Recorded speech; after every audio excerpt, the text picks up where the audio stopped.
نحمده ونصلي على رسوله الكريم أما بعد فأعوذ بالله من الشيطان الرجيم بسم الله الرحمن الرحيم والذين جاهدوا فينا لنهدينهم سبلنا وإن الله لمع المحسنين. قابل احترام بھائیو، دوستوں، بزرگوں، اللہ سبحانہ و تعالیٰ نے دنیا اور آخرت کی کامیابیوں کے لیے دین عطا فرمایا ہے. دین ہمیشہ ہر زمانے میں لوگوں کی زندگیوں میں انبیاء کرام علیہ السلام کی محنت سے آیا ہے اور قیامت تک دین لوگوں کی زندگیوں میں حضور اکرم صلی اللہ علیہ وسلم کی محنت سے آئے گا. حضور اکرم صلی اللہ علیہ وسلم کو اللہ سبحانہ و تعالیٰ نے خاتم الانبیاء بنایا. آپ صلی اللہ علیہ وسلم کے بعد کوئی نبی نہیں آئے گا. اللہ سبحانہ و تعالیٰ نے اپنے فضل سے، مہربانی سے، کرم سے اپنے خزانے کی سب سے بڑی نعمت جو دین ہے اور دین کی محنت ہے، اللہ سبحانہ و تعالیٰ نے دونوں اس امت کو عطا فرمائے. اور اس وقت جو ہماری مجلس ہے، ہماری اجتماع ہے، وہ اس بنیاد پر ہے کہ امت اس محنت پر کیسے تیار ہو جائے. امت کو محنت پر تیار کرنا یہ ہمارا موضوع ہے، اس لیے یہ اجتماع ہے. اس لیے کہ محنت ہماری ذمہ داری بھی ہے، یہ محنت ہماری ضرورت بھی ہے. تو ہمارا یہ بیان ایک مذاکرہ ہے. اس کا مذاکرہ ہے کہ محنت کا مقصد کیا ہے اور محنت کیا ہے، اور اس مذاکرے کے ہم بار بار محتاج ہیں، کیونکہ عمومی طور پر یہ وہ مجمع ہے جو اس محنت کو کسی نہ کسی درجے میں لے کر کے چل رہا ہے یا اس محنت کے ساتھ کچھ تعلق رکھتا ہے. تو اس مذاکرے کے ہم اور آپ سارے محتاج ہیں کہ محنت کا مقصد کیا ہے اور محنت کیا ہے. 4 مہینے لگاؤ، کس لیے لگاؤ؟ چلا لگاؤ، کیوں لگاؤ؟ 7 مہینے لگاؤ، کس لیے لگاؤ؟ آخر کوئی مقصد بھی تو ہوگا. تو اس لیے میرے محترم بھائی دوستوں کو اس بات کو ہم دیکھیں، محنت کا مقصد کیا ہے. سادہ الفاظ میں عرض کروں، محنت کا مقصد وہ دین ہے جو اللہ سبحانہ و تعالیٰ نے اپنے خزانے سے انسانوں کے پاس دنیا اور آخرت کی کامیابیوں کے لیے بھیجا ہے، جس پر چل کر دنیا اور آخرت کی کامیابیاں ملتی ہیں اور جس پر چل کر دنیا اور آخرت کی مصیبتوں سے حفاظت ہے. اور یہ دین اللہ سبحانہ و تعالیٰ نے محبت کی بنیاد پر بھیجا ہے. انسان کے ساتھ اللہ سبحانہ و تعالیٰ کی محبت ہے، تعلق ہے. دین محبت کی بنیاد پر دیا گیا. میرے محترم بھائی دوستوں کو اللہ سبحانہ و تعالیٰ وہ ذات ہے جو ہمارا خالق ہے، ساری مخلوقات کا خالق ہے، اکیلا ہے، تنہا ہے. اللہ سبحانہ تعالیٰ کو کوئی وزیر نہیں، کوئی مشیر نہیں، کوئی مقابل نہیں، کوئی مثال نہیں، کوئی ثانی نہیں. اللہ سبحانہ و تعالیٰ اکیلا ہے اور اللہ سبحانہ و تعالیٰ وہ ذات ہے جو ساری مخلوقات کا خالق ہے. اپنے ایک امر سے ساری مخلوقات کو وجود عطا فرمایا اور مخلوقات کو پیدا کرنے کے لیے اللہ سبحانہ تعالیٰ کو کچھ نہیں کرنا پڑا. اللہ سبحانہ تعالیٰ نے ارادہ کر دیا، مخلوقات وجود میں آ گئی. اور پھر ایک ایسا وقت آ جائے گا اللہ سبحانہ تعالیٰ ارادہ فرما دیں گے مخلوقات کو ختم کرنے کا. ایک امر سے ساری مخلوقات کو ختم کر دے گا. اللہ سبحانہ تعالیٰ وہ ذات ہے جو ساری مخلوقات کا مالک بھی ہے ذرے سے لے کر کے کائنات کی وسعت تک سب کا مالک اللہ سبحانہ و تعالیٰ ہے. جتنی مخلوقات ہے سب کا مالک ہے. آسمانی مخلوقات ہے، زمینی مخلوقات ہے، نوری مخلوقات ہے، ناری مخلوقات ہے، خاکی مخلوقات ہے. آسمان ہے، زمین ہے، چاند ستارے ہیں، کائنات ہے، سب کا مالک اللہ سبحانہ و تعالیٰ ہے. سب کو اللہ سبحانہ و تعالیٰ نے پیدا فرمایا اور سب پر اللہ کا قبضہ ہے، اور ساری مخلوق اللہ سبحانہ و تعالیٰ کے امر کی پابند ہے. مخلوقات کے اندر صفات رکھی ہے اللہ سبحانہ و تعالیٰ نے رکھی ہے. جب چاہے اس کی صفت کو بدل دے، جب چاہے اس کی صفت کو چھین لے.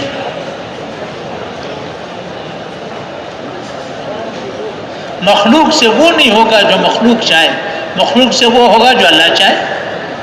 اس لیے کہ مخلوق اللہ سبحانہ و تعالیٰ کے امر کی پابند ہے، اور اللہ سبحانہ و تعالیٰ وہ ذات ہے جو ساری مخلوقات کا رب ہے. رب وہ ذات ہے جو تمام مخلوقات کی ضرورتوں کو پورا کرنے والا ہے. ہر مخلوق کی ضرورت کو پورا کرنے والا اللہ سبحانہ و تعالیٰ ہے. اور اللہ سبحانہ و تعالیٰ وہ ذات ہے جو ساری مخلوقات کا رب ہے اور عالم و خبیر ہے، ہر مخلوق کی ضرورت کو جاننے والا ہے. اندر کی ضرورتوں کو بھی جاننے والا، باہر کی ضرورتوں کو بھی جاننے والا، موجودہ ضرورتوں کو بھی جاننے والا، آنے والی ضرورتوں کو بھی جاننے والا، اور تمام ضرورتوں کو پورا کرنے پر قدرت رکھنے والا. اللہ سبحانہ تعالیٰ بہت بڑا ہے. اللہ سبحانہ تعالیٰ اپنے تمام صفات میں کامل ہے. خالق ہے، بہت بڑا خالق ہے. مالک ہے، ذرے ذرے کا مالک ہے. رب ہے، بہت بڑا رب ہے. علیم ہے، ایک ایک ذرے کا اس کو علم ہے. ہر صفت میں بڑا ہے اور ہر صفت میں اللہ سبحانہ تعالیٰ صمد ہے. کسی مخلوق کا محتاج نہیں ہے، کسی لحاظ سے کسی مخلوق کا محتاج نہیں ہے. اس اللہ سبحانہ و تعالیٰ نے ساری مخلوقات میں انسان کو چنا ہے. اس انسان کو اپنے لیے بنایا ہے، اس انسان کو اپنا خلیفہ بنایا، تمام فرشتوں کو اس کے سامنے سجدہ کرایا، اور مخلوق کو اس انسان کی خدمت پہ لگایا. تھوڑی سی نگاہ اٹھا کر کے دیکھو، ساری مخلوق اس کی خدمت پہ لگی ہوئی ہے. سورج ہے، چاند ہے، زمین ہے، ستارے ہیں، پہاڑ ہے، ہوائیں ہیں، ساری اس انسان کی خدمت پہ لگی ہوئی ہے. کوئی مخلوق اس کی خدمت سے انکار نہیں کر سکتا.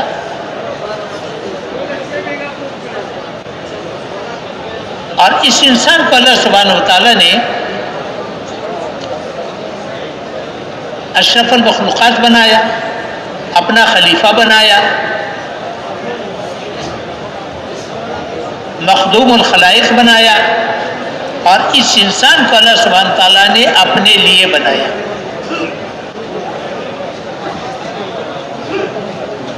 یہ انسان اللہ سبحانہ تعالیٰ کا درباری ہے، اللہ سبحانہ تعالیٰ کا ہم نشین ہے. ہمیشہ انسان اللہ سبحانہ تعالیٰ کے پاس رہے گا. اللہ سبحانہ تعالیٰ کی ذات ہمیشہ کے لیے ہے کہ انسان ہمیشہ اللہ سبحانہ تعالیٰ کے پاس رہے گا. اس لیے مرنے پر اس کی زندگی ختم نہیں ہوگی، اس کی نئی زندگی شروع ہو جائے گی.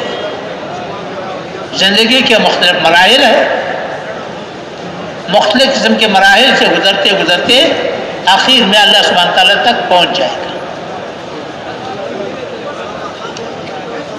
تو میرے محترم صاحب، بھائیو، دوستو، بزرگوں، اللہ سبحانہ و تعالیٰ نے اس انسان کو چونکہ اپنے لیے بنایا ہے، اور اس انسان کو اللہ نے محتاج بھی بنایا ہے. یہ اکیلا زندگی نہیں گزار سکتا، اس کی ضرورتیں ایک دوسرے کے ساتھ وابستہ ہے، یہ ایک دوسرے کے محتاج ہے، اس کی ذمہ داریاں بھی ہیں، ان کی ضرورتیں بھی ہیں، ایک دوسرے کے ساتھ ذمہ داریاں بھی وابستہ ہے، ایک دوسرے کے ساتھ ضرورتیں بھی وابستہ ہے۔ تو اللہ سبحانہ وتعالیٰ نے اس کے لیے اپنے دربار سے دین عطا فرمایا ہے جو انتہائی پاکیزہ زندگی کا طریقے ہے۔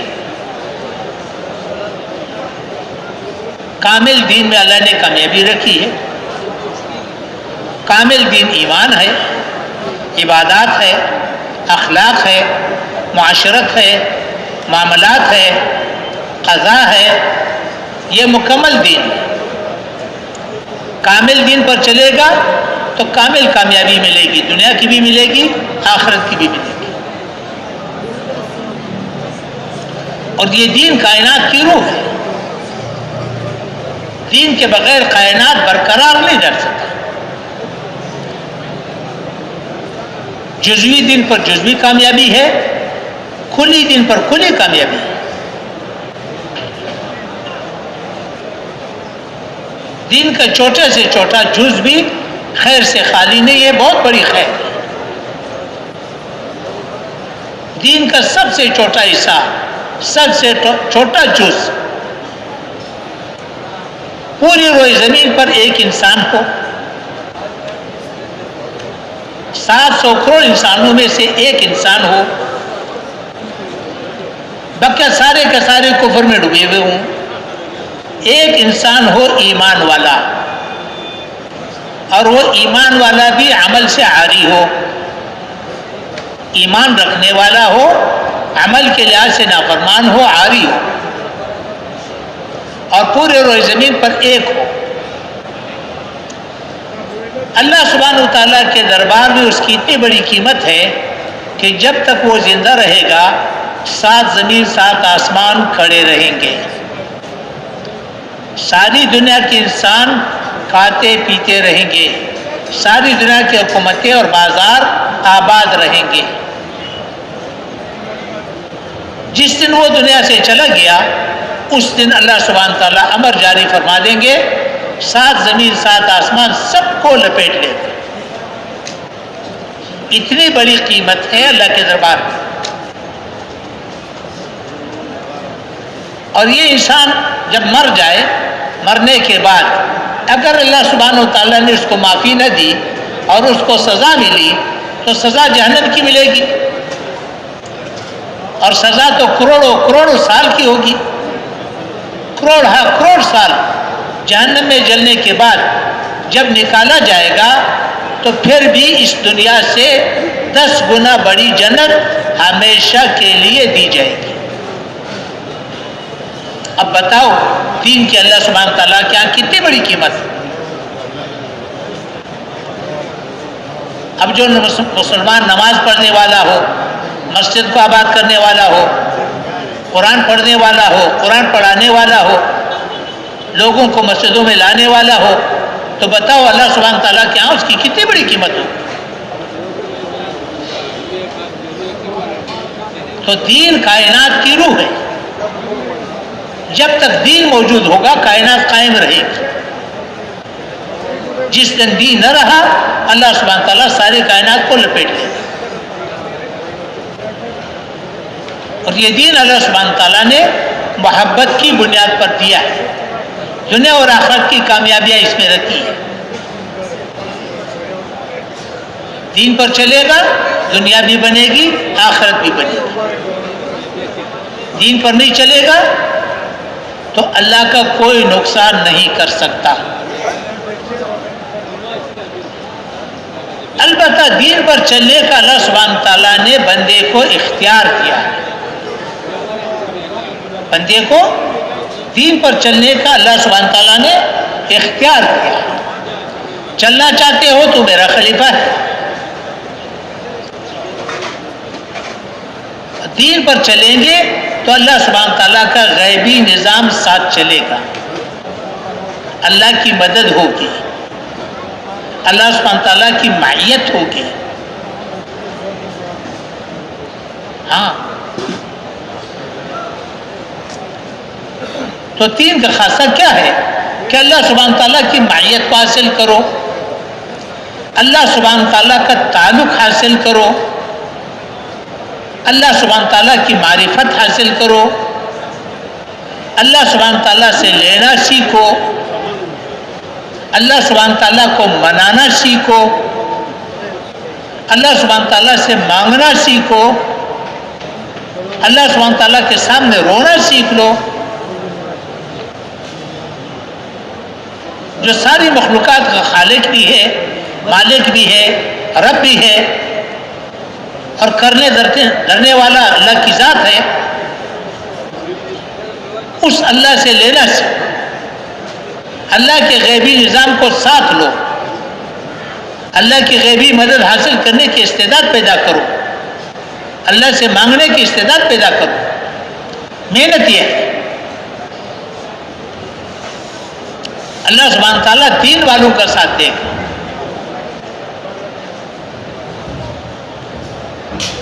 تو دین ہماری ضرورت ہے، بنیادی ضرورت ہے. جب دینی زندگی وجود میں آتی ہے میرے محترم بھائی دوستوں کو، تو پھر اللہ کا غیبی نظام ساتھ ہوگا. اللہ سبحانہ تعالیٰ رحمتوں کی بارش کرے گا، برکتوں کو نازل کرے گا. آسمان کی برکتیں نازل ہوں گی، زمین کی برکتیں ظاہر ہوں گی.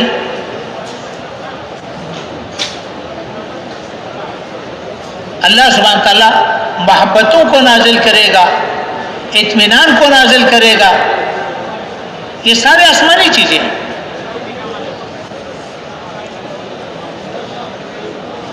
جب رحمتوں کا نزول ہوگا، رحمتیں نازل ہوں گی، تو یہ دلوں پر نازل ہوتی ہیں.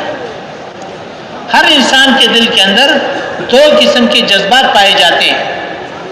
خیر کے جذبے بھی ہے، شر کے جذبے بھی ہے. ہر انسان کے دل کے اندر خیر کے جذبے بھی پائے جاتے ہیں، شر کے جذبے بھی پائے جاتے ہیں. جب رحمتیں نازل ہوتی رہتی ہے تو خیر کے جذبوں کی پرورش ہوگی، شر کے جذبے دبتے رہیں گے. ہمدردی، خیر خواہی، امانت داری، دیانت داری، یہ سارے خیر کے جذبے ابھرتے رہیں گے. کینہ، حسد، بغض، ظلم، خیانت، یہ شر کے جذبے دبتے رہیں گے. اب اس انسان سے ہر جگہ خیر وجود میں آئے گا. جہاں جائے گا اس کو خیر ملے گا، جس سے واسطہ پڑے گا خیر ملے گا. اللہ سبحانہ تعالیٰ نے احکامات کی تقسیم اس کی ضرورتوں کی بنیاد پر کیا ہے.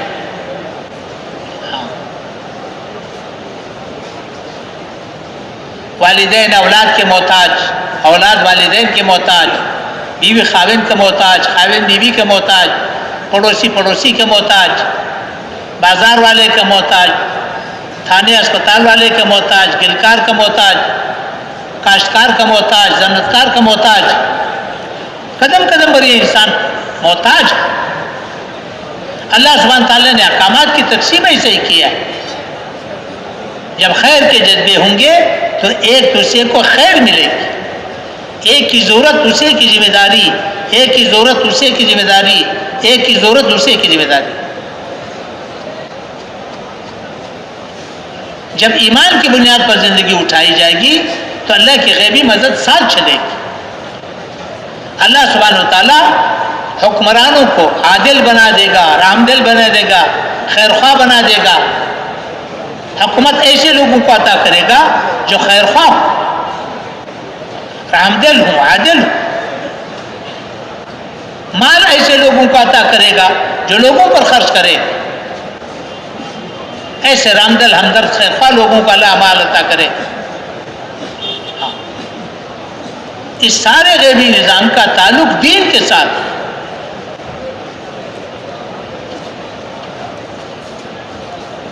دینی زندگی ہوگی تو یہ سارے خیر وجود میں آئیں گے اور ہر آدمی سے خیر ملے گا، ہر آدمی خیر کا ذریعہ بنے گا. ہر آدمی کی شر سے لوگ محفوظ رہیں گے.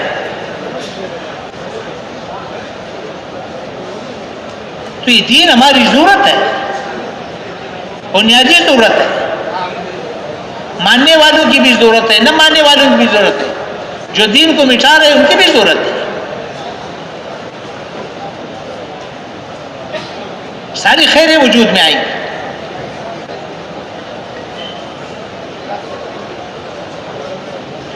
موت کے وقت روح آسانی سے نکالی جائے گی. ہاں، قبر کی روشنی تو اس کو ملے گی جو دین پر چلے. قبر کی تنگی سے وہ بچے گا جو دین پر چلے.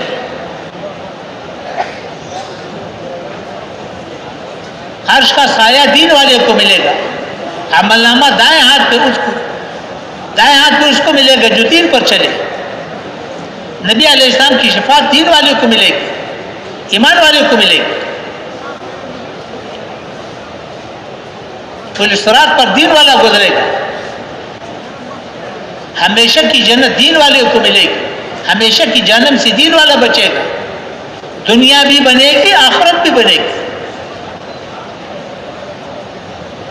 میرے محترم بھائی دوستو، وہ دین ہماری ضرورت ہے، بنیادی ضرورت ہے، ماننے والوں کی بھی نہ ماننے والوں کی بھی. اور ہم کیا چاہتے ہیں؟ ہم دین چاہتے ہیں. ساری محنت کا مقصود یہ ہے کہ پورا دین وجود میں آئے اور کامل دین وجود میں آئے.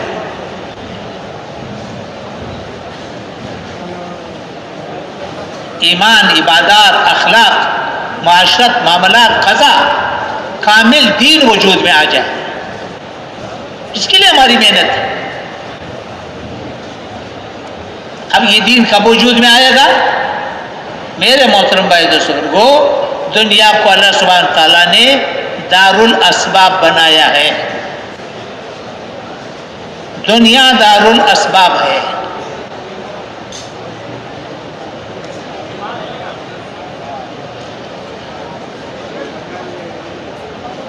کاش کی محنت ہوگی تو گلے ملیں گے،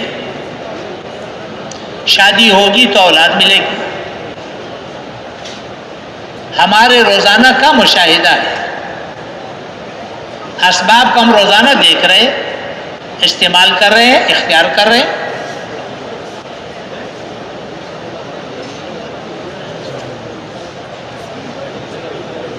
تو نبی کی محنت دین کا سبب ہے. ہر زمانے میں دین وجود میں آیا ہے، نبی کی محنت سے وجود میں آیا ہے. قیامت تک دین وجود میں آئے گا، حضور اکرم صلی اللہ علیہ وسلم کی محنت سے وجود میں آئے گا. اس لیے اللہ سبحانہ تعالیٰ نے پہلا انسان جو پیدا فرمایا وہ نبی تھا. اور پھر حضور اکرم صلی اللہ علیہ وسلم تک ہر زمانے میں انبیاء کرام علیہ السلام کا سلسلہ جاری فرمایا. اور ہر زمانے میں دین وجود میں آیا ہے، نبی کی محنت سے آیا ہے.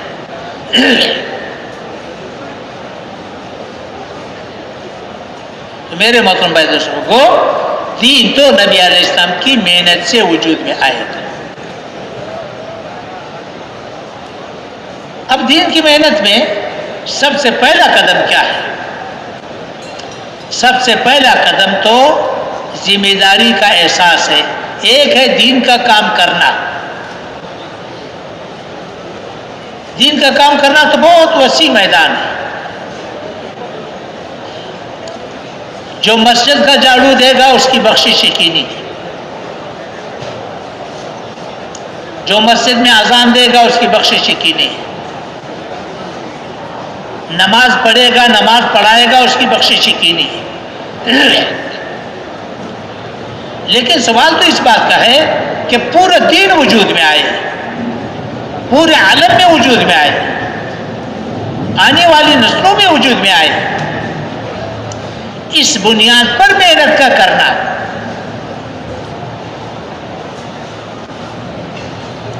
اللہ سبحانہ وتعالیٰ نے حضور اکرم صلی اللہ علیہ وسلم کو خاتم الانبیاء بنایا. اللہ سبحانہ تعالیٰ نے اپنے فضل مہربانی سے یہ محنت اس امت کو عطا فرمائی ہے. انسانوں میں سب سے اونچا مقام انبیاء کرام علیہ السلام کا ہے.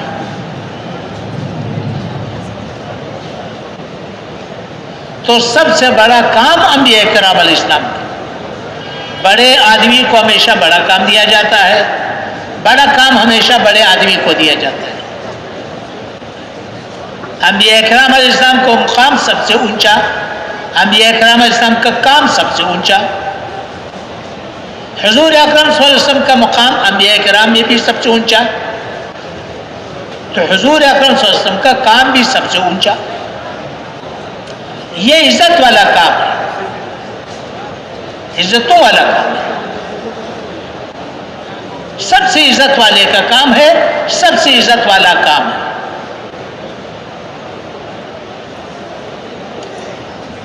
تو محنت کو سب سے پہلے ذمہ داری کے ساتھ کہ نبی علیہ السلام کے بعد کوئی نبی نہیں آئے گا, اب پورا دین امانت ہے, پورے عالم کی امانت ہے, آنے والی نسلوں کی امانت ہے, یہ ہمارے ذمہ ہے, اور یہ ختم نبوت کا تقاضا ہے. قرون اولیٰ میں امت کا جو پہلا طبقہ تھا, صحابہ کرام, تابعین, تبع تابعین, اس زمانے میں ہر مسلمان مرد عورت ختم نبوت کا مطلب یہ سمجھتا تھا, سمجھانا نہیں پڑتا تھا, ہر مسلمان سمجھتا تھا کہ پورا دین امانت ہے, پورے عالم کی امانت ہے, آنے والی نسلوں کی امانت ہے, اور یہ دین انسانی ضرورت ہے, بنیادی ضرورت ہے. لہذا سارے عالم تک دین پہنچانا یہ میری ذمہ داری ہے, یہ میری ذمہ داری ہے. ہر مسلمان اس کو اپنی ذمہ داری سمجھتا ہے. پورا دین امانت, پورے عالم کی امانت, آنے والی نسلوں کی امانت, اور یہ میرے ذمہ ہے. چونکہ ہر انسان دین کا محتاج ہے, لہذا ہر انسان تک دین پہنچانا یہ میری ذمہ داری ہے.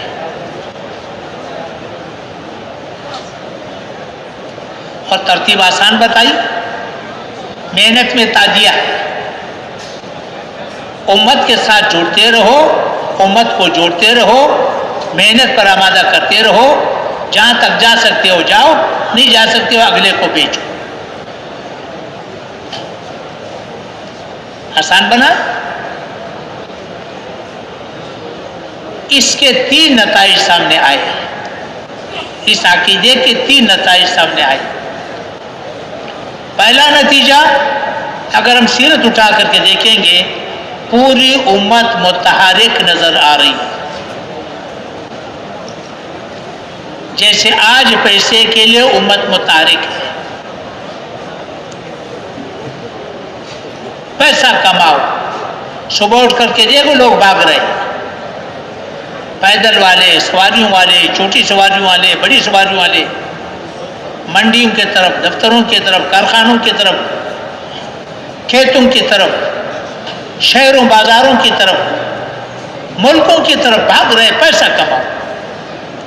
نہ گرمی کو دیکھے, نہ سردی کو دیکھے, نہ بارش کو دیکھے, نہ بیماری کو دیکھے, نہ جوان بیوی کو دیکھے, نہ چھوٹے بچوں کو دیکھے, نہ بوڑھے والدین کو دیکھے, بھاگو پیسہ کماؤ. پوری امت متحرک نظر آ رہی. ایسا ہی اس زمانے میں پوری امت دین کی محنت کے لیے متحرک تھی, کوئی چیز رکاوٹ نہیں بنتی تھی. نہ بیوی رکاوٹ, نہ بچے رکاوٹ, نہ جنازہ رکاوٹ, نہ شادی رکاوٹ, نہ غربت رکاوٹ, نہ بے کسی رکاوٹ, کوئی چیز رکاوٹ نہیں بنی. پوری امت متحرک رہی, اور ایسی متحرک رہی کہ انسان دیکھ کے حیران رہتا ہے. ایسے دن بھی آئے ہیں کہ مسجد نبوی میں اذان دینے والا بالغ مرد کوئی نہیں تھا, سب کے سب.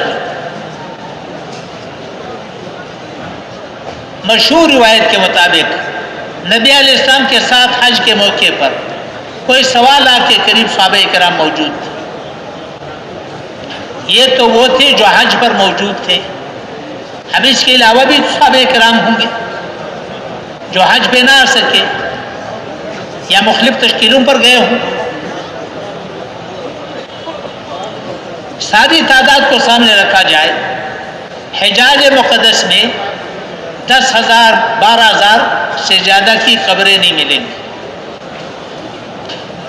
10-12,000 کی قبریں مکہ معظمہ مدینہ منورہ میں ملیں گی. باقی سارے کے سارے وہ ہیں جو گئے ہیں کبھی بھی واپس نہیں آئے. وہ 10-12,000 بھی متارک رہے، وہیں بیٹھے بیٹھے موت نہیں آئی، وہ بھی متارک رہے، لیکن مقدر کی موت وہیں پر آ گئی. یہاں تک روایات ملتی ہے. ایک صحابی کا قول بڑوں سے ہم نے سنا ہے، وہ فرماتے تھے کہ صدیق اکبر رضی اللہ عنہ کی وفات تک اگر کسی کا موت گھر پہ آ جاتی تو ہم شک میں پڑ جاتے، پتہ نہیں کیسے مسلمان ہے کہ جس کی موت گھر پر آ گئی. فرمایا جب نبی علیہ السلام، جب صدیق اکبر رضی اللہ عنہ کی وفات گھر پر ہوگی پھر ہمیں اطمینان ہوا کہ نہیں، ایمان والے کی موت بھی گھر پہ آ سکتی ہے. ایسی امت متارک. پہلا نتیجہ. دوسرا نتیجہ یہ سامنے آیا کہ آباد دنیا جو اس زمانے میں تھی تقریباً 80-100 سال کے اندر آباد دنیا کی 60-70% اسلام میں داخل ہو گئی، دین پہنچ گیا. مراکش سے لے کر کے چین تک، پاکستان سے لے کر کے روس کے وسط تک، یورپ کے وسط تک، مغربی یورپ کے کچھ علاقے، جنوبی افریقہ کے کچھ ممالک اور ادھر سے ہندوستان کے علاقے چند ایک رہ گئے. باقی سارے کے سارے اسلام میں داخل ہو گئے اور آج تک اسلام پر چل رہے. تیسرا نتیجہ، 1000 سال تک پوری دنیا مسلمانوں کی نگاہ کو دیکھ کر کے چل رہی تھی. مسلمانوں کے راستے میں کوئی رکاوٹ نہیں بن سکتا تھا.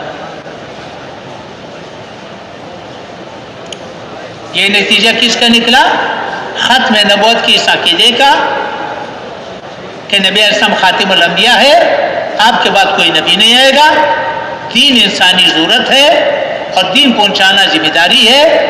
پورا دین امانت ہے، پورے عالم کی امانت ہے، آنے والی نسلوں کی امانت ہے اور یہ میرے ذمہ ہے.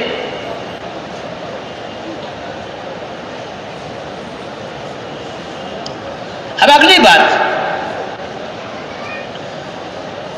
جب حد تک یہ عقیدہ پہنچا ختم نبوت کا تو نبی علیہ السلام خاتم الانبیاء ہے سارا آنکھوں پر، مجھے منظور ہے. آگے کیا ہے؟ بس آگے ٹھیک ہے، نبی علیہ السلام خاتم الانبیاء ہے مانتا ہوں، آگے ٹھیک ہے. کیا ذمہ داری ہے؟ بس یہی ذمہ داری ہے. نبوت کا دعویٰ نہیں کروں گا، کسی نے نبوت کا دعویٰ کیا ساتھ نہیں دوں گا، کسی نے نبوت کا دعویٰ کیا بس میں چلے تو مقابلہ کروں گا. بس یہ ختم نبوت ہے، بس کیا ہے؟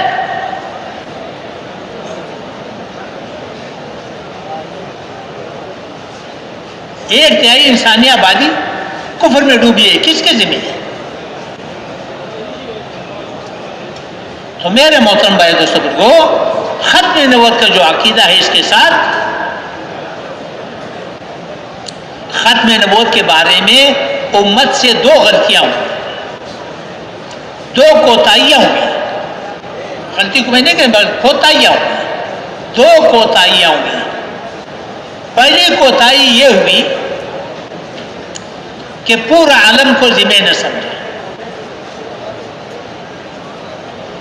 پورا عالم ذمہ نہ سمجھا. جو آدمی جہاں پر دین کا کام کر رہا ہے اس کو کل سمجھ رہا ہے، جتنا بھی کر رہا ہے اس کو کل سمجھ رہا ہے۔ آگے امت کس کے ذمہ ہے؟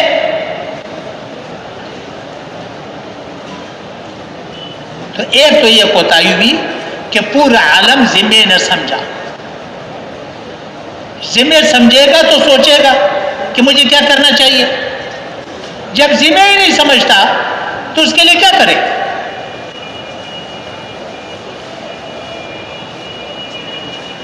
اور دوسری کوتاہی یہ ہوئی کہ جو امانت ہمارے پاس ہے پورا دین،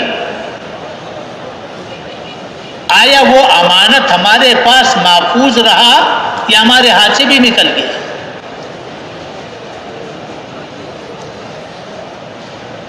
ہمارے پاس تو چند بے جان عبادات رہ گئی۔ دیکھو پوری امت کی بات کر رہا ہوں، افراد کی بات نہیں کر رہا ہوں، میں افراد کی بات نہیں کر رہا ہوں، میں پوری امت کی بات کر رہا ہوں۔ تو پوری امت کے بعد تو چند بے جان عبادات رہ گئی، ایمان دعوی ایمان رہ گیا،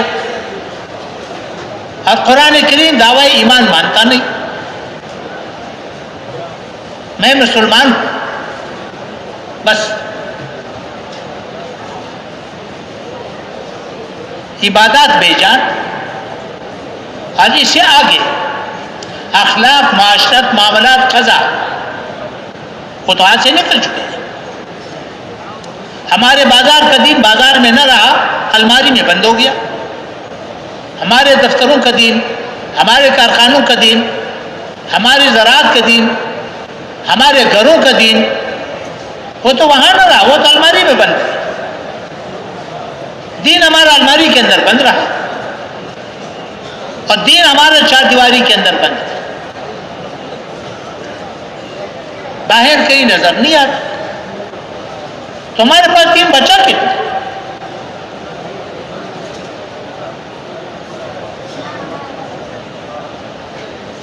اب اگر ہم پہنچانا بھی چاہے تو دین تو ہمارے ہاتھ سے نکل چکا ہے۔ اگر ہم پشیمان بھی ہو جائے کہ بھئی دین پہنچانے کی ضرورت ہے، سارے عالم کی امانت ہے، ہم پہنچائیں گے، وہ تو ہمارے ہاتھ سے نکل چکا ہے۔ تو اس لیے ہماری اس وقت کی جو محنت ہے وہ تبلیغ نہیں ہے۔ یہ تبلیغ کے لفظ نے لوگوں کو اچھے خاصے مشکل میں ڈالا ہے، علماء کو بھی مشکل میں ڈالا ہے۔ تبلیغ کی تو اپنی صفات ہوتی ہے، تبلیغ کا تو اپنا مقام ہوتا ہے۔ تبلیغ تو ابھی تک شروع نہیں ہوا ہے۔ تبلیغ تو وہ کرے گا جس کے پاس کامل دین ہو، جس کے پاس پورا دین ہو، ساری دنیا کو دکھائے گا کہ کامل دین ہے، مجھے کامیابی مل گئی تمہیں بھی مل جائے گی۔ میرے بھائی دوستوں بزرگوں، اس وقت تو تبلیغ کی بھرتی ہو رہی ہے، تبلیغ کی تیاری ہو رہی ہے۔ تیاری کیا ہے کہ اللہ کے راستے میں نکل کر کے دینی زندگی پہلے خود حاصل کرو، دینی زندگی ملے گی تو دینی زندگی کی تبلیغ ہوگی۔ تو میں عرض کر رہا تھا کہ ختم نبوت کے ساتھ یہ دو کوتاہیاں ہوئی۔ پہلی کوتاہی کہ دین کو امانت نہ سمجھا، دوسری کوتاہی کہ جو امانت دین تھا وہ ہمارے ہاتھ سے بھی نکل چکا ہے، اس کا احساس پیدا ہو جائے۔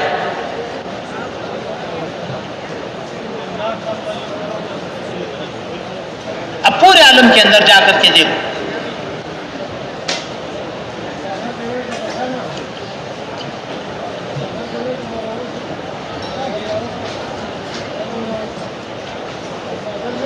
دو تہائی انسانی آبادی کفر میں ڈوبی ہوئی ہے، ان کو کون اپنے ذمہ سمجھتا ہے؟ جب اپنے ذمہ سمجھتا نہیں ہے تو ختم نبوت کا کیا مطلب ہے؟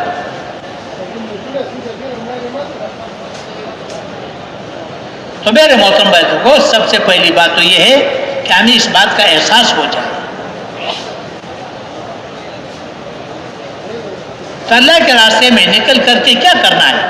اللہ کے راستے میں نکل کر کے ایک ایک مسلمان کو ملنا اور ایک ایک مسلمان کو ذمہ داری کا احساس دلانا اور ایک ایک مسلمان کو اپنے ساتھ محنت میں جوڑنا. جہاں تک خود جا سکتے وہاں خود جانا، جہاں تک نہیں جا سکتے اگلے کو بھیج دینا. حضرت جی مولانا الیاس رحمۃ اللہ علیہ نے اسی بنیاد پر امت کو متحرک کیا.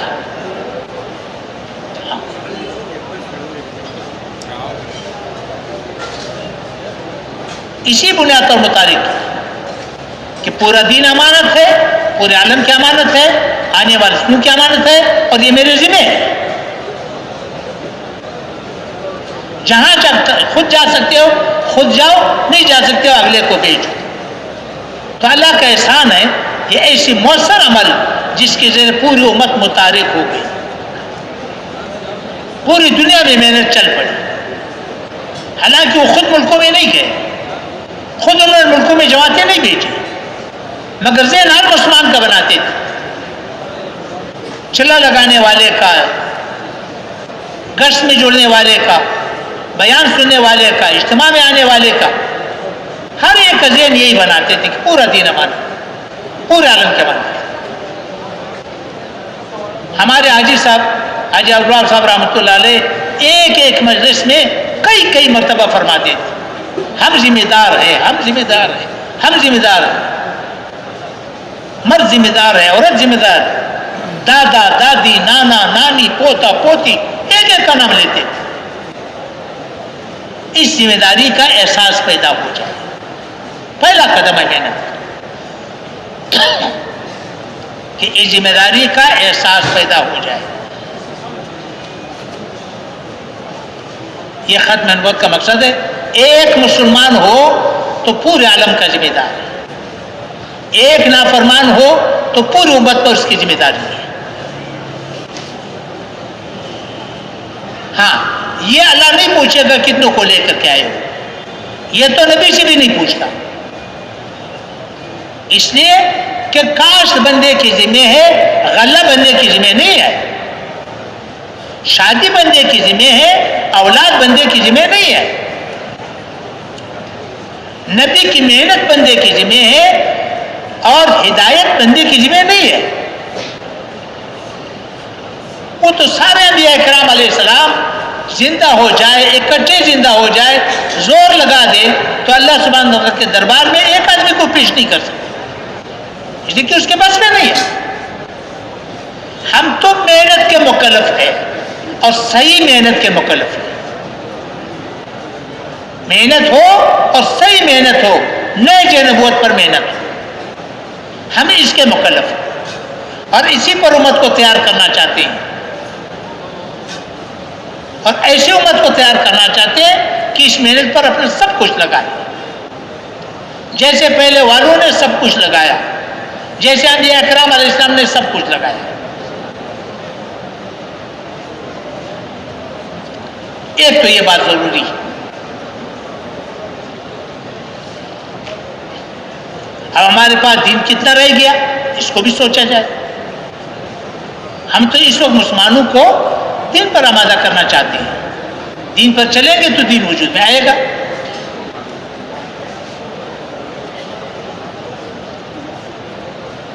اور اگلی گزارش ہے میرے محترم بھائی دوستوں کو،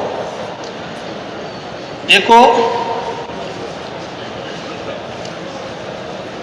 اللہ سبحانہ وتعالیٰ نے باطل کو سرمایہ الگ دیا ہے، مومن کو سرمایہ الگ دیا ہے. ایمان والوں کا سرمایہ الگ ہے، باطل کا سرمایہ الگ ہے. باطل کا سرمایہ مادیت ہے،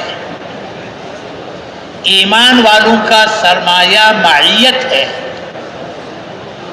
معیت اللہ سبحانہ وتعالیٰ کو ساتھ لینا، اللہ سبحانہ وتعالیٰ سے لینا سیکھو، اللہ سبحانہ وتعالیٰ کی معرفت حاصل کرو، اللہ سبحانہ وتعالیٰ کا تعلق حاصل کرو، اللہ سبحانہ وتعالیٰ سے مانگنا سیکھ لو، اللہ کی غیبی مدد کو ساتھ لو.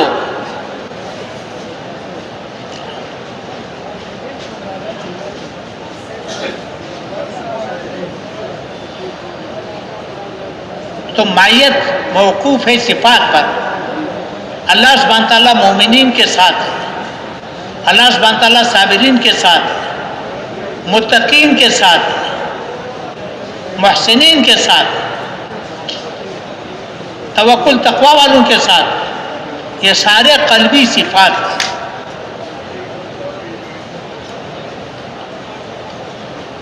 نبی کو نبوت ملی, اس لیے انبیاء اکرام علیہ السلام کو اللہ سبحانہ تعالیٰ نے مادی نقشے نہیں دیے. نبی کا سرمایہ تو اللہ کا ساتھ ہونا ہے, مادی نقشے دیے نہیں. انبیاء اکرام علیہ السلام کو مادی نقشے نہیں دیے. مادی نقشے تو ان کو دیے جن کے لیے نبی بھیجا گیا ہے. فرعون, نمرود, قارون, حامان, قومیات, قوم سبا, ان کو مادی نقشے دیے. نبی کو بے کس اور بے بس بھیجا, کوئی مادی نقشہ دیا نہیں.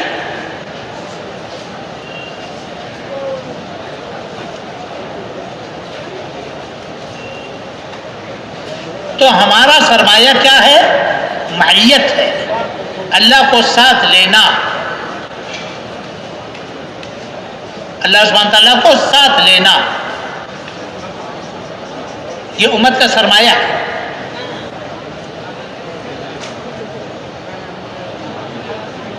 اب ان صفات کو حاصل کرنے کے لیے نبی کو تو اللہ نے نبوت دی.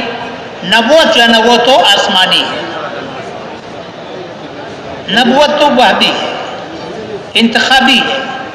اللہ نے نبی کا انتخاب کیا, بیوی کو بٹھا دیا, سر میں آگے جا کر کے یا تو راستہ پوچھ لوں گا یا آگ لے کر کے آ جاؤں گا. اللہ نے نبوت جولی میں ڈال دی, نبوت بھی دے دی, معیت بھی دے دی. جاؤ فرعون کے ساتھ, میں تیرے ساتھ. ہر نبی کو نبوت ملی, کامل نبوت ملی, اور اس کے ساتھ کامل معیت بھی ملی. اور اللہ کی مدد کے بغیر دین کا کام کرنا, یہ گاڑی نہیں چلے گی. دنیا کا سب سے بڑا حادثہ ہوگا کہ نبی کی محنت ہو اور مادی بنیادوں پر ہو اور اللہ کی مدد ساتھ نہ ہو. یہ دنیا کا سب سے بڑا حادثہ ہوگا. اب نبی کو اللہ نے نبوت دی, معیت کی صفات دے دیے. امت کو اللہ نے وہی محنت نبی علیہ السلام کے ذریعے دی, معیت کی صفات نہیں دیے. اب امت کیا کرے؟ یہ غور کرنے کی بات ہے. امت کا راستہ کیا ہوگا؟ کیونکہ اللہ کی مدد کے بغیر تو یہ گاڑی چلے گی نہیں.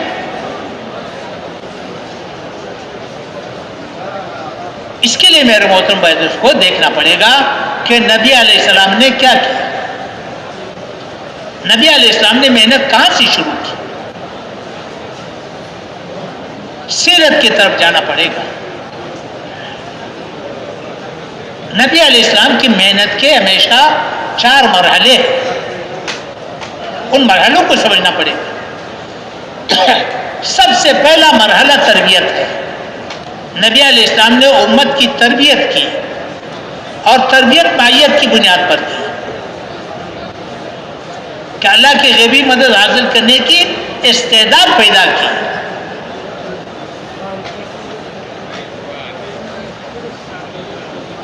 جو بھی کلمہ پڑھتا اس کو دعوت پہ ڈالتا. پہلا عمل دعوت ہے. جو بھی کلمہ پڑھتا اس کو دعوت پہ ڈالتا. دعوت دو, مار کھاؤ, ہاتھ مت اٹھاؤ, مقابلہ مت کرو, شکایت بھی مت کرو. ہر نبی نے دعوت دی, ہر نبی کا پہلا عمل دعوت ہے. اے لوگوں, اللہ کو راضی کرو. اللہ بہت بڑا ہے. اللہ کے کمالات, احسانات, کارنامے, اختیارات لوگوں کو بیان کرتے تھے. اللہ راضی ہوگا تو 7 زمین 7 آسمان تمہارا کچھ نہیں بگاڑ سکیں گے. اگر اللہ ناراض ہو گیا, 7 زمین 7 آسمان پر بھی تم نے قبضہ کر لیا, تو اللہ کی پکڑ سے نہیں بچ سکو گے. اے لوگوں میں اللہ کا نبی ہوں، میں تمہارے پاس ایک زندگی لے کر کے آیا ہوں، پاکیزہ زندگی جس پر چل کر اللہ تک تم پہنچ جاؤ گے، وہ پاکیزہ زندگی میں لے کر کے آیا ہوں، اس پر چل کر کے اللہ راضی ہو جائے گا تو سات زمین سات آسمان تمہارا کچھ نہیں بگاڑ سکیں گے۔ اگر نبی کا زندگی تمہارے ہاتھ سے نکل گئی تو اللہ ناراض ہو جائے گا، سات زمین سات آسمان تمہیں اللہ کے پکڑ سے نہیں بچا سکے۔ اور اے لوگوں، دنیا کی زندگی تھوڑی ہے، عارضی ہے، اصل آخرت ہے۔ پر سکرات کے حالات، برزخ کے حالات، قیامت کے حالات، حشر کے حالات، جنت کے حالات، جہنم کے حالات تفصیل سے بیان کیے جاتے ہیں۔ ہر نبی کی دعوت، تو نبی علیہ السلام نے امت کو دعوت پہ ڈالا، دعوت دو، مار کھاؤ، ہاتھ مت اٹھاؤ، مقابلہ مت کرو، شکایت بھی مت کرو، ہمدرد بن کے جاؤ، خیر خواہ بن کے جاؤ، بے غرض بن کر کے جاؤ، نرمی سے دعوت دو، امانت داری سے دعوت دو۔ صدیق اکبر رضی اللہ عنہ ہو جیسے قومی حیثیت کے آدمی، عبداللہ بن مسعود رضی اللہ عنہ ہو جیسے فقیر آدمی، بلال رضی اللہ عنہ ہو غلام، مرد عورتوں سب کو اسی پہ ڈالا، جو بھی کلمہ پڑھتا اس کو دعوت پہ ڈالا، دعوت کی فضا بنائی۔ پہلا عمل۔ دوسرا عمل تعلیم و تعلم ہے۔ بیت اللہ پر کفار کا قبضہ تھا، نبی علیہ السلام نے زاویہ لگایا دار ارقم میں، ارقم بن ارقم رضی اللہ عنہ کے گھر میں زاویہ لگایا، جو بھی کلمہ پڑھے دار ارقم لے کر کے آؤ، جو بھی کلمہ پڑھے دار ارقم لے کر کے آؤ، جو بھی کلمہ پڑھے دار ارقم لے کر کے آؤ۔ وہاں پر قرآن پاک کی تعلیم تھی، جو قرآن پاک نازل ہو رہا تھا اس کی تعلیم ہوتی تھی،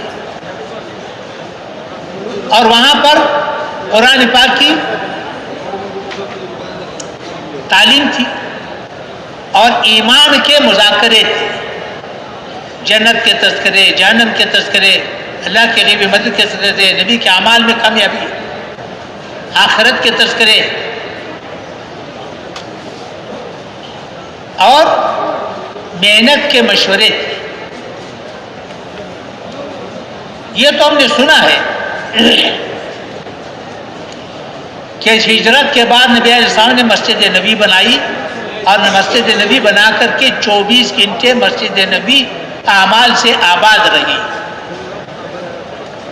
یہ ہمارے سامنے نہیں رہا کہ ہجرت سے پہلے دار ارقم 24 گھنٹے آباد تھی۔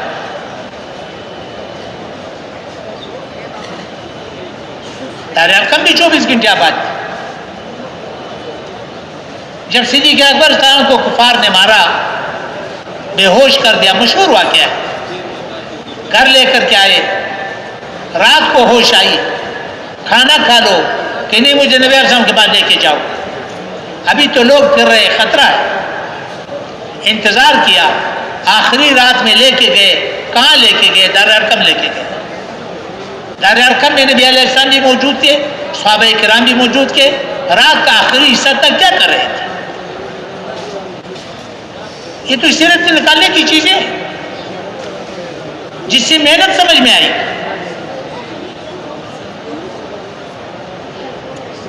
تو دار ارقم میں یہ اعمال ہوتے تھے۔ اور تیسرا عمل عبادت تھی، تہجد کی نماز فرض تھی، تہجد کی نماز فرض تھی۔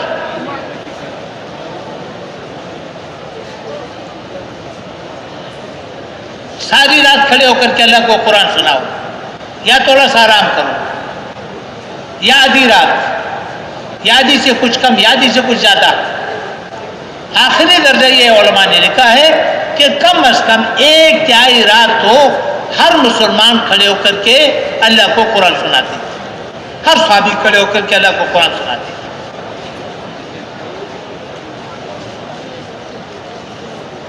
اپنی ضرورتوں کو قربان کرتے تھے، لوگوں کی ضرورتوں کو پورا کرتے تھے۔ یہ وہ اعمال ہے جن اعمال کی پابندیوں کے ساتھ کرنے سے زبان کا کلمہ دل میں اترے گا، اللہ سبحانہ و تعالیٰ کی غیبی مدد حاصل کرنے کی استعداد پیدا ہوگی، اللہ سے لینا سیکھیں گے، اللہ کو منانا سیکھیں گے، اللہ سبحانہ کا تعلق حاصل ہوگا، ایمان بنے گا، تقوی حاصل ہوگی، احسان حاصل ہوگا۔ وہ صفات جن صفات پر اللہ کی مدد آتی ہے، جس پر معیت ساتھ ہوتی ہے، وہ صفات ان اعمال سے پیدا ہوں گے۔ اس لیے نبی علیہ السلام نے اس کا اہتمام اتنا کیا کہ 13 سال پوری سیرت میں ان 4 اعمال کے علاوہ اور کوئی امر آپ کو نہیں ملے گا، یہی اعمال تھے۔ باقی جتنے اوامر ہے بعد میں آئے، یہ نبوت کے اعمال ہے، یہ تربیت کے اعمال ہے، ہر مرد کے اعمال ہے، ہر عورت کے اعمال ہے، ہر روز کے اعمال ہے، یہ خروج کے اعمال ہے، یہ مقام کے اعمال ہے۔ اس کا خاصہ ہے کہ زبان کا کلمہ دل میں اتر جائے، اللہ سبحانہ تعالیٰ کی غیبی مدد حاصل کرنے کی استعداد پیدا ہو جائے، اللہ کی معرفت حاصل ہو جائے، اللہ سبحانہ کا تعلق حاصل ہو جائے، دعا جاندار بنے، نماز جاندار بنے، اللہ سبحانہ تعالیٰ سے لینا سیکھے، اللہ سبحانہ تعالیٰ کو منانا سیکھے۔ یہ ہمارا سرمایہ ہے اور یہی نبوت کا سرمایہ ہے۔ مولی الیاس رحمۃ اللہ نے چند علماء کو جمع کر کے یہ قائم نہیں کیا۔ مولی الیاس رحمۃ اللہ کے قول ہے کہ میری محنت منسوسی ہے، میری محنت کا ہر جز منسوسی ہے۔ یہ الگ بات ہے کہ زمانہ ہو گیا، محنت چھوٹ گئی تھی۔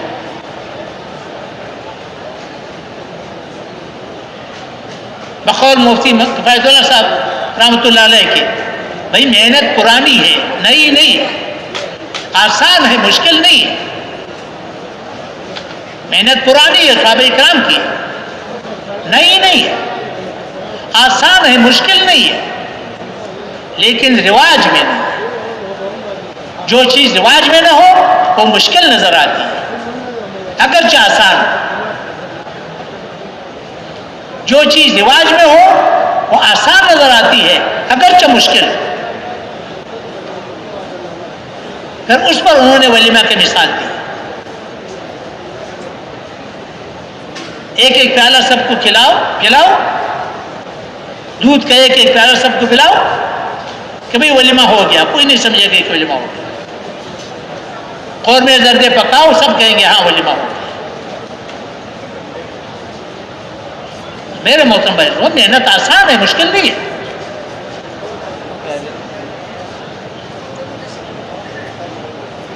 تو نبی علیہ السلام نے امت کو سب سے پہلے ان اعمال پہ ڈالا جو استعدادی اعمال ہے۔ یہ محنت کا پہلا مرحلہ ہے، تربیت۔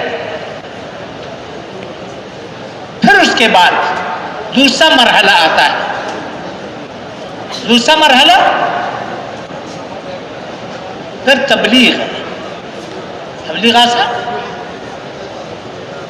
نبی علیہ السلام نے ہجرت فرمائی، ہجرت فرمانے کے بعد مسجد نبی بنائی، مسجد نبی کو انہی اعمال سے آباد کیا۔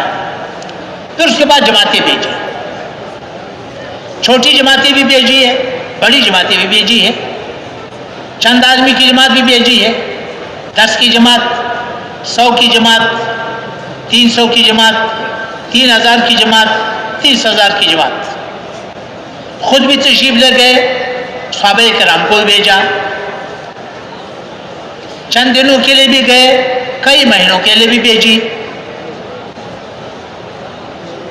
مقاتلے بھی ہوئے، بغیر مقاتلے کو بھی آئے۔ ان جماعتوں کی نقل و حرکت سے دین پھیلنا شروع ہوا، لوگ اسلام میں داخل ہونے شروع ہو گئے۔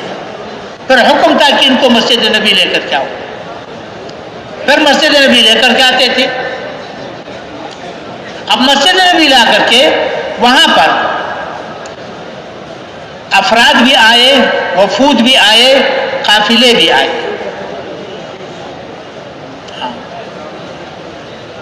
مردوں کو رکھتے تھے مسجدوں میں, عورتوں کو رکھتے تھے گھروں میں. دین بھی سکھائی جاتی تھی, دین کی محنت بھی سکھائی جاتی تھی. 15 دن کے بعد ان کو اپنے وطن روانہ کرتے تھے. اگر اطمینان نہ ہوتا تو چند دن اور روک لیتے تھے. یہ ساری سیرت میں ملتی ہے.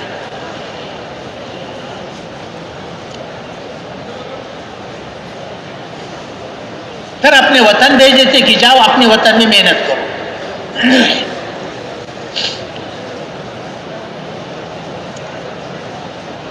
اب اس میں 3 خصوصیتیں تھیں, 3 خصوصیات. مسجد نبی 24 گھنٹے آباد تھی. ایک تو خصوصیت یہ تھی کہ کمائی 1/3 پر آ گئی. مسجد کو الگ وقت دیا, خروج کو الگ وقت دیا. بقول حضرت مولانا یوسف رحمۃ اللہ علیہ کا اگر حساب لگائے, نبی علیہ السلام نے 10 سال کے اندر 100 سے زیادہ جماعتیں بھیجی. حضرت مولانا یوسف رحمۃ اللہ کا تحقیق ہے کہ 150 سے زیادہ جماعتیں بھیجی. تو ہر صحابی کے حصے میں 4 مہینے 5 مہینے تو خروج کے آ گئے. تو کمائی گھٹ گئی. اور مسجد کو الگ وقت دیا. حضرت عمر صاحب کو مشہور قول ہے, اپنے ساتھی کو تجارت والے کو کہا کہ 1 دن تو مسجد میں رہو, 1 دن میں مسجد میں رہوں. مسجد 24 گھنٹے آباد تھی. یہ جو تہجد کی اذان ہوتی ہے, حضرت مولانا یوسف رحمۃ اللہ علیہ کا قول ہے کہ یہ تہجد کی اذان نہیں ہے, یہ اذان آدھی رات کو ہوتی تھی. جو گھروں کے صحابہ اکرام تھے وہ مسجد میں آتے تھے, جو مسجد میں آنے والے تھے وہ گھروں کو چلے جاتے تھے. مسجد کو کسی وقت خالی نہیں چھوڑا جاتا تھا, دن کو بھی رات کو بھی. تو مسجد کو بھی وقت دیا, خروج کو بھی وقت دیا, کمائی 1/3 پر آ گئی. اور خروج کا حال یہ تھا کہ ہر حال میں نکلو, انفروا خفافا وثقالا. خروج کے لحاظ سے نہ جنازہ رکاوٹ بنا, نہ شادی رکاوٹ بنی, نہ تنہائی رکاوٹ بنی, نہ جوانی رکاوٹ بنی, نہ بڑھاپا رکاوٹ بنا, نہ کمائی رکاوٹ بنی, نہ بجائی کٹائی رکاوٹ بنی, نہ گرمی سردی رکاوٹ بنی. ہر حال میں نکلو.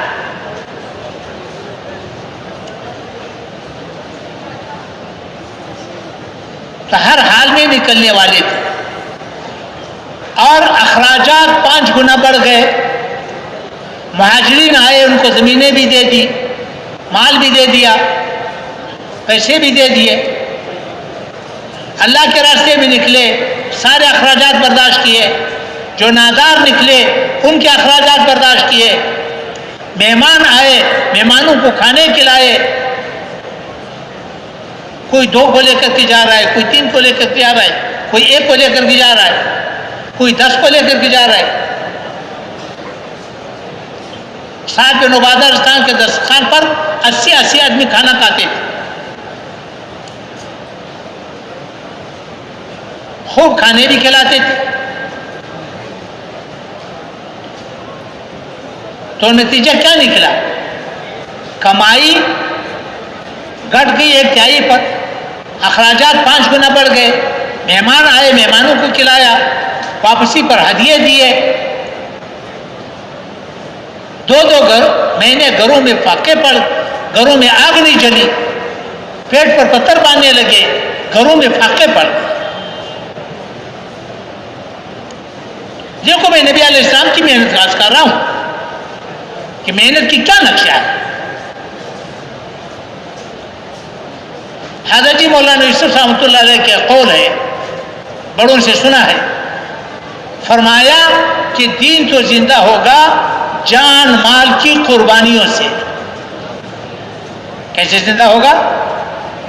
جان مال کی قربانیوں سے ایک جملے کا اضافہ کیا جس کے لیے ہم تیار نہیں. 3 تو زندہ ہوگا جان مال کی قربانیوں سے فاقوں کے ساتھ. پھر تو دین وجود میں آئے گا. محنت کا صحیح نقشہ تاکہ ہم یہ طے کریں اس وقت ہم کہاں پر کھڑے ہیں.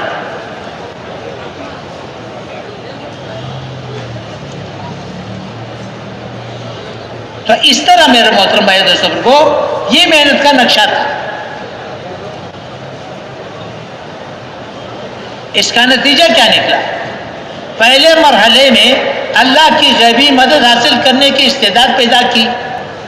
اللہ سے مانگنے والے بنائے, اللہ سے لینے والے بنائے, اللہ سبحانہ کا تعارف حاصل ہوا, اللہ سبحانہ کی معرفت حاصل ہوئی.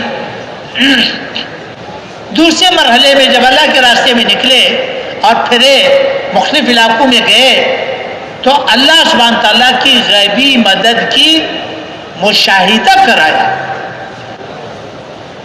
دکھا دیا. قدم قدم پر انہوں نے بھی محسوس کیا کہ اللہ ہمارے ساتھ ہے, جن کے مقابل تھے انہوں نے بھی محسوس کیا کہ اللہ ان کے ساتھ ہے. اطمینان دلایا. ہاں, دعا مانگتے تھے فرشتے اترتے تھے, ہوائیں مسخر, پانی مسخر, آگ مسخر.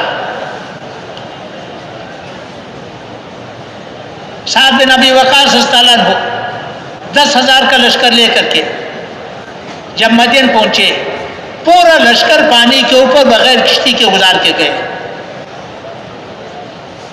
نستعین باللہ ونتوکل علیہ حسبنا اللہ ونعم الوکیل ولا حول ولا قوت الا باللہ العلی العظیم پڑھتے رہے, چلتے رہے. اعلیٰ بن اعظمی صحابی رسول ہے. جب بحرین پہنچے یا حلیم ہو یا عالم ہو یا علیم یا عظیم پڑھتے رہے, پانی کے اوپر چلتے رہے, پورا لشکر پانی کو گزار کے گئے اور واپس آ گئے.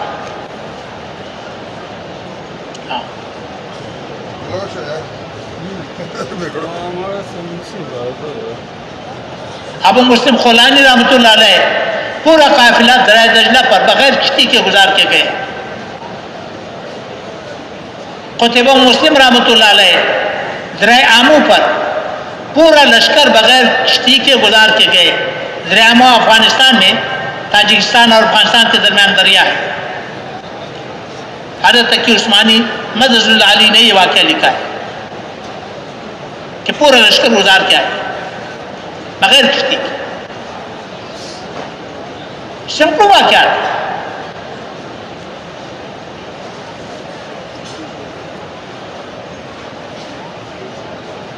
ایک نعرہ لگا کہ جنگل کو خالی کرو, ایک نعرے سے پورا جنگل خالی ہو گیا. خیروان شہر ہے ٹیونس کے اندر, وہاں جنگل تھا. عقبہ بن نافع رحمۃ اللہ علیہ تابعی ہے, اعلان کرایا کہ جاؤ اعلان کرو. پورا جنگل خالی ہو گیا.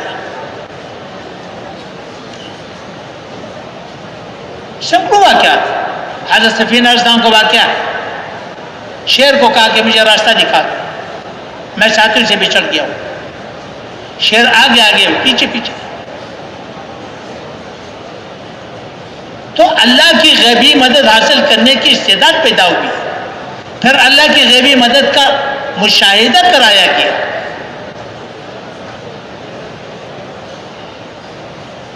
اطمینان دلایا کہ میں ہر میدان میں تیرے ساتھ, تمہارے ساتھ.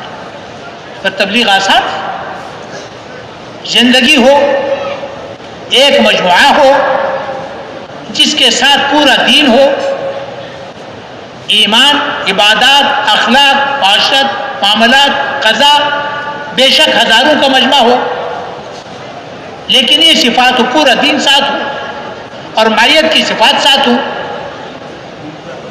پھر تبلیغ آسان ہے.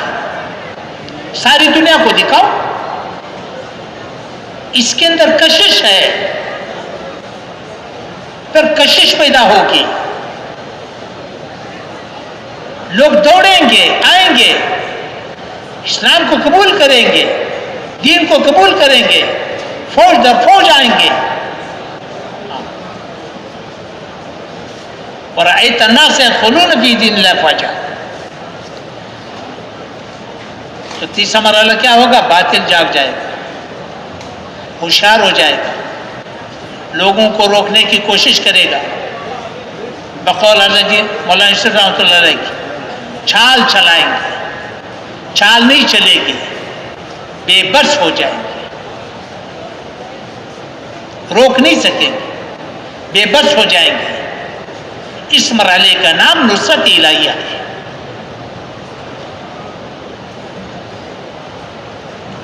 پھر آخری مرحلہ آئے گا. آخری مرحلے میں کیا ہوگا؟ باطل مقابلے پر آئے گا. باطل کس پر آئے گا؟ مقابلے پر آئے گا. جب باطل مقابلے پر آئے گا پھر دیکھنا یہ پڑے گا کہ محنت کرنے والوں کے ساتھ معیت ہے یا نہیں. اگر خدا نخواستہ ہم نے ان اعمال کو معیت کو سرمایہ نہ سمجھا، معیت کو مقصد نہ سمجھا اور معیت کو ان اعمال پر موقوف نہ سمجھا یا ان اعمال کو پابندیوں کے ساتھ نہ کیا، معیت کی صفات حاصل نہ ہوئی تو ہم دھوکے میں پڑے. جب باطل کا مقابلہ ہوگا تو کیا ہوگا؟ جب یہ چیزیں نہ ہوں گی تو ہماری محنت خود بخود مادی بنیادوں پر اٹھے گی. محنت کرنے والے خود اپنے آپ کو مادیت کا محتاج سمجھیں گے. محنت کرنے والوں کو کچھ نظر نہیں آئے گا، اندھیرا رہے گا، ایک عرصہ گزرے گا، کچھ نظر نہیں آیا تو کیا کرے گا؟ سب سے پہلے تردد پیدا ہو جائے گا، پتہ نہیں یہ راستہ ٹھیک بھی ہے یا نہیں، شک میں پڑ جائے گا، ہاں تردد آ جائے گا، پھر تثاقل آ جائے گا، عمل میں جی نہیں لگے گا، جی نہیں چاہے گا عمل، پھر چھوڑ کر کے بھاگ جائے گا. اور اگر جم گیا تو پھر کیا ہوگا؟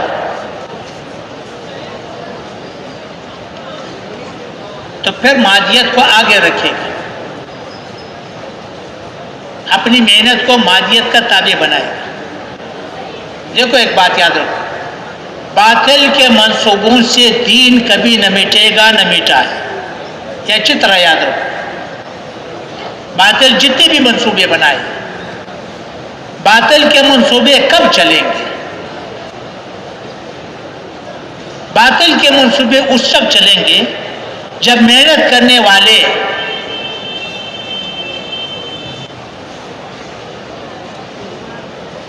دنیا کو آگے رکھے، محنت کو اس کے پیچھے ڈالتے ہیں. دنیا تو ہو آگے، دین اس کا تابع ہو. ہماری غلط محنت کی وجہ سے دنیا میں کفر پھیلا ہوا ہے. غلط محنت یہ ہے کہ دنیا آگے ہے، دین اس کے پیچھے ہے. جب کام کرنے والے اس طرح چلیں گے تو پھر باطل کا مقابلہ نہیں کر سکیں گے، پھر باطل کے منصوبے چلیں گے. اور اگر صحیح محنت کرنے والے ہو، معیت کو حاصل کیا، پھر جب مقابلہ پڑے گا تو پھر مقابلہ معیت کے ساتھ پڑے گا. معیت اللہ کی طاقت ہے. پھر سارا باطل مکڑی کا جالا بنے گا. یہ ہمارے اوپر ہے کہ ہم محنت کس انداز سے کر رہے ہیں. اللہ کو ساتھ دینے کو مقصد بنایا کہ نہیں بنایا؟ اللہ سے لینا سیکھا ہے کہ نہیں سیکھا؟ یا سیکھنے کا ارادہ کیا کہ نہیں کیا؟ تو دیکھنا یہ پڑے گا کہ مقابلہ مائیت کے ساتھ ہے یا مادیت کے ساتھ ہے. اگر مقابلہ مادیت کے ساتھ ہوگا، جس کی مادیت زیادہ ہوگی وہ جیت جائے گا، جس کے پاس مادیت تھوڑی ہے وہ مار کھائے گا. معیت کے ساتھ ہوا تو معیت اللہ کی طاقت ہے. اس لیے انبیاء کرام علیہ السلام کو مادی نقشے نہیں تھے. سارا باطل اللہ کے سامنے مکڑی کا جالا ہے. ایک اللہ کے اصول ضابطے ہیں. قرآن پاک نے باطل کو توڑنے کی 3 شکلیں بتائی. قرآن پاک نے باطل کے توڑنے کی 3 شکلیں بتائی ہیں. پہلی شکل یہ ہے کہ محنت کرتے کرتے اللہ پاک ایک ہوا چلا دے گا. ایسی ہوا چلے گی لوگوں کے اندر دین داخل ہو جائے گا. جیسے ہوا چلتی ہے، گرمی چلتی ہے، روشنی چلتی ہے، سورج نکل گیا، بند گھروں کے اندر روشنی پہنچ گئی. موسم ٹھنڈا پڑ گیا، بند کمروں کے اندر ٹھنڈ پہنچ گئی. گرمی آ گئی، بند کمروں کے اندر گرمی پہنچ گئی. ایسی اللہ سبحانہ وتعالیٰ ایک ہوا چلا دے گا، لوگوں کو ہدایت مل جائے گی. اللہ کے لیے کوئی مشکل نہیں ہے. یونس علیہ السلام کی پوری امت کو اللہ نے اکٹھی ہدایت دی، آج بھی دے سکتے. دوسری شکل قرآن کریم نے بیان کی ہے کہ اللہ براہ راست کارروائی کر لے. پہلے بھی کیا، کسی پر پتھر برسائے، کسی پر آگ برسائے، کسی پر زمین پٹایا، کسی پر فرشتہ بھیجا، کسی پر ہوا بھیجی. آج بھی کر سکتا ہے. اور تیسری شکل یہ ہے کہ کمزور کے ذریعے سے قوت والے کو توڑ کے دکھاتے. طالوت اور جالوت کا واقعہ اسی بنیاد پر سنا ہے. اور قرون اولیٰ میں اللہ نے یہی کیا، تھوڑوں کے مقابلے میں زیادہ کو ناکام کیا. سینکڑوں کے مقابلے پر ہزاروں آئے مار کھائی، ہزاروں کے مقابلے میں لاکھوں آئے مار کھائی. بدر میں 313 تھے، مقابلے پر 1000 آئے. 313 کے پاس 6 زریں تھیں، 8 تلواریں تھیں، باقی کچھ نہیں. اور ان کے پاس 600 زریں تھیں، 1000 تلواریں تھیں. ایک طرف بیٹا، دوسری طرف باپ. قبلہ ہو گیا، اللہ نے کر کے دکھایا. خندق کے موقع پر 900 یا 1400 کے مقابلے پر 10,000 آئے، بغیر لڑائی کے اللہ نے بگا دیا. موتا میں 3,000 کے مقابلے پر 3 لاکھ آئے. قادشاہ میں 10,000 کے مقابلے میں 2.5-3 لاکھ آئے. ناون میں 20,000 کے مقابلے پر 2.5-3 لاکھ آئے.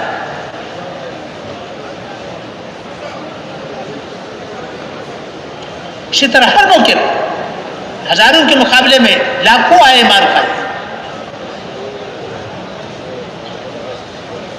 تو آج بھی اللہ کر سکتا ہے، مشکل نہیں ہے اللہ کی. تو اس لیے میرے محترم بھائی کو محنت ترتیب نبوت پر ہوگی تو جاندار ہوگا. پہلا مرحلہ تربیت کا ہے، اور تربیت میں کا مقصود کیا ہے کہ اللہ سے لینا سیکھو، اللہ سبحانہ تعالیٰ کی معرفت حاصل کرو، اللہ سے مانگنا سیکھو. یہ ہماری سب کی ضرورت ہے.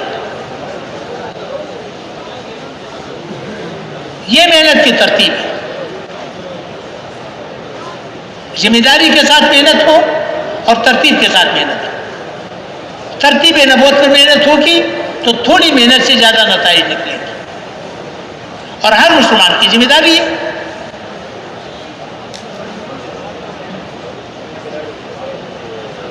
باطل کو ہم نہیں توڑ سکتے، باطل کو اللہ توڑے گا. یاد رکھو، باطل کو اللہ 3 شرائط پر توڑے گا. یاد رکھو، پہلی شرط باطل کی، تو پہلی شرط کیا ہے؟ مسلمانوں کا ایک مجموعہ ہو جس کے ساتھ کامل دین ہو، معیت کی صفات ہو، پھر اللہ باطل کو توڑے گا. اور اگر ہماری زندگی میں ملاوٹ رہی، اللہ نے باطل کو توڑنے کا فیصلہ کر دیا، تو فرمایا تم بھی عذاب سے نہیں بچ سکو گے. فقہ کا اصول ہے کہ جب علت مشترکہ ہوتی ہے تو فیصلہ ایک ہے. وہ بھی نافرمان، تو بھی نافرمان، تو تم اللہ کے رشتہ دار نہیں ہو کہ اللہ اس کو سزا دے تمہیں چھوڑ دے.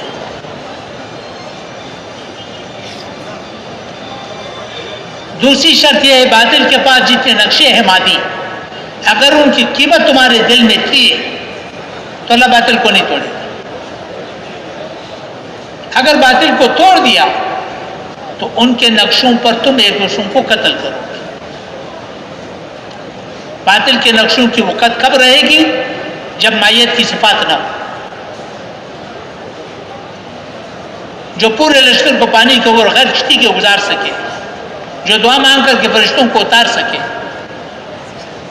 جن کے سامنے حیوانات مسخر ہوں، اس کو باطل کے نقشوں کی کیا پرواہ ہوگا؟ باطل کے نقشوں کی پرواہ تو اس ہوگی جو اللہ کا تعلق ٹوٹا ہوا.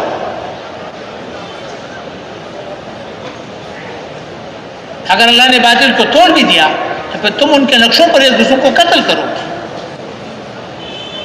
اور تیسری شرط یہ ہے کہ باطل کے ہدایت کے لیے جب تک بے چین نہیں ہوں گے اللہ باطل کو نہیں توڑے گا.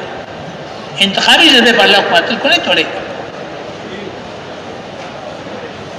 دیکھو میں نے آپ آزاد کے سامنے وہ ضابطے عرض کیے کہ ان ضابطوں کی بنیاد پر محنت ہو تب تو جا کر کے نتیجہ نکلے گا. اب جو اس طرح محنت کرے گا، کوشش کرے گا، محنت کرے گا، اللہ سبحانہ و تعالیٰ اس کی اسی طرح مدد کرے گا. اب اتنا دین جو ہے نا بچا ہوا ہے، اتنا دین مٹا ہوا ہے. اب بچے ہوئے دین کی حفاظت لازمی ہے، مٹے ہوئے دین کی اقامت لازمی ہے. ہمارے جتنے بھی دینی نقشے ہیں، جتنے بھی ہمارے دینی شعبے ہیں، وہ سارے کردار اس وقت موقوف ہے طلب والوں پر. بے طلب مت اپنے حال پر.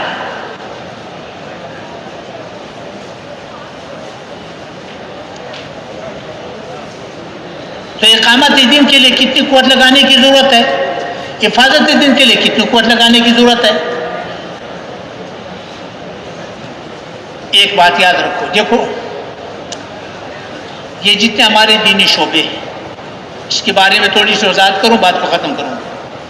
ہمارے جتنے دینی شعبے ہیں یہ سارے کے سارے شعبے ہمارے ہیں. جتنے دینی شعبے ہیں سب کے سب ہمارے ہیں. اور یہ ہر شعبہ امت کی ضرورت کے لیے بنا ہے. جتنا دین بچا ہوا ہے ان کی برکت سے بچا ہوا ہے. ان شعبوں کا امت پر احسان ہے، بہت بڑا احسان ہے. جتنا دین موجود ہے ان کی برکت سے موجود ہے. اور انہوں نے انتہائی ناموافق حالات میں دین کو تھاما ہوا ہے. انتہائی ناموافق حالات میں انہوں نے دین کو تھاما ہوا ہے، دین کے شعبوں کو تھاما ہوا ہے. ہمیں اس کی قدر کرنی چاہیے، اس کے شکر گزار ہونے چاہیے. جو دین موجود ہے انہیں کی برکت سے تو موجود ہے. اور یہ شعبے ایک دوسرے کی معاونت کے لیے بنے، اور ان میں سے ایک شعبہ دوسرے کا بدل نہیں بن سکتا. یاد رکھو، کوئی شعبہ دوسرے کا بدل نہیں بن سکتا. ہر شعبہ اپنی جگہ لازم ہے. کوئی شعبہ دوسرے کا بدل نہیں بن سکتا. اس لیے ان شعبوں کا پوری امت پر احسان ہے، ہمیں ان کے شکر گزار ہونا چاہیے. البتہ دو باتیں قابل غور ہیں. ایک تو یہ ہے کہ ان میں سے کوئی شعبہ ایسا نہیں ہے جو کامل ہو، جس ضرورت کے لیے بنا ہے اس ضرورت کے لیے ناکافی ہے. کوئی شعبہ پورا نہیں. جو شعبہ جس ضرورت کے لیے بنا ہے اس کے لیے ناکافی ہے. اس شعبے کی تکمیل لازم ہے اور ہم ان کی تکمیل چاہتے ہیں کہ تکمیل ہو تاکہ اپنے کام کو پورا کر سکے.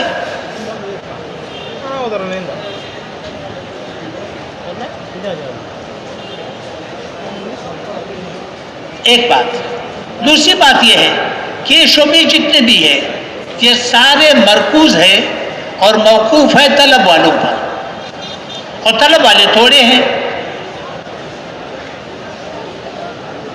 بے طلب امت زیادہ ہے، طلب والے تھوڑے ہیں اور وہ تقسیم ہو گئے، انہی شعبوں میں جڑ گئے.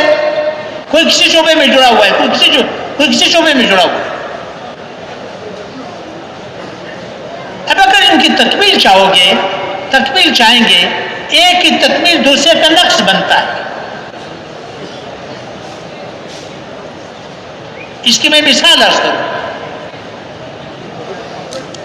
10 من سونا ہے، کسی نے برتن بنائے، کسی نے سکے بنائے، کسی نے زیورات بنائے، اور وہ تقسیم ہو گئے. ہر ایک کہتا ہے کہ یہ بڑا قیمتی ہے، اور سونے کی ہر چیز قیمتی ہوتی ہے. اب سکے والی جب سکے بنائے گا تو کیا کرتا ہے؟ زیورات خرید کر کے پگھلا دیتا ہے، اس میں سے سکے بڑھ جاتے ہیں لیکن زیورات میں کمی آ جاتی ہے. اسی طرح ایک شعبے کی تکمیل دوسرے کا نقص بنتا ہے، کیونکہ امتوں میں تقسیم ہو گئی. طلب والے تو تھوڑے ہیں، وہ تو تقسیم ہو گئے. اس کا نتیجہ کیا نکلا؟ یہ شعبے ایک دوسرے سے خائف رہتے ہیں، ایک دوسرے سے خوفزدہ رہتے ہیں. اس کے تکمیل کا آسان طریقہ یہ ہے کہ سونے کی کان پر محنت ہو. بے طلب امت سونے کی کان ہے، وہ پہاڑ ہے، وہ ختم نہیں ہوں گے. 10 من سونا سونے کی کان پہ لگاؤ، 500 ٹن سونا نکلے گا. اگر 10 من سونا سونے کی کان پہ لگا دیا تو 500 ٹن سونا نکلے گا. سارے شعبوں کی تکمیل ہو جائے گی. اس لیے میرے محترم بھائیو، یہ محنت کا ایک نقشہ ہے جو میں نے عرض کیا. اب اس کے لیے جو اس محنت کو اس ترتیب پر کرے گا، ترتیب نبوت پر محنت ہوگی تو اللہ اس دین کو وجود عطا کرے گا. اللہ اسی لحاظ سے ہمارا مدد کرے گا. اور اللہ جانتا ہے کہ 15ویں صدی کا مسلمان ہے. 15ویں صدی کے مسلمان کی مدد ہم نے بہت تھوڑا کیا، اللہ نے بہت زیادہ ہماری مدد کی. یہ ہر محنت کرنے والوں کو نظر آ رہا ہے کہ ہماری محنت بہت تھوڑی ہے، اللہ نے ہماری مدد بہت زیادہ کی ہے اور ابھی بھی کرے گا. جو اس محنت کو کرے گا اللہ سبحانہ تعالیٰ اس کو نور عطا کرے گا، ہدایت کا نور. ہدایت کا نور کیا ہے؟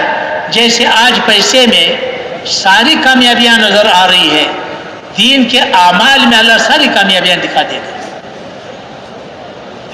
اور ہدایت کا ذریعہ بنے گا. کوئی ملکوں کا، کوئی علاقوں کا، کوئی قوموں کا، کوئی ہزاروں کا، کوئی لاکھوں کا ذریعہ بنے گا. اور اللہ سبحانہ و تعالیٰ ان کی مدد کرے گا، نصرت کرے گا، حفاظت کرے گا، تربیت کرے گا. نحمدہ ونصلی علی رسولہ الکریم، اما بعد فاعوذ باللہ من الشیطان الرجیم، بسم اللہ الرحمن الرحیم.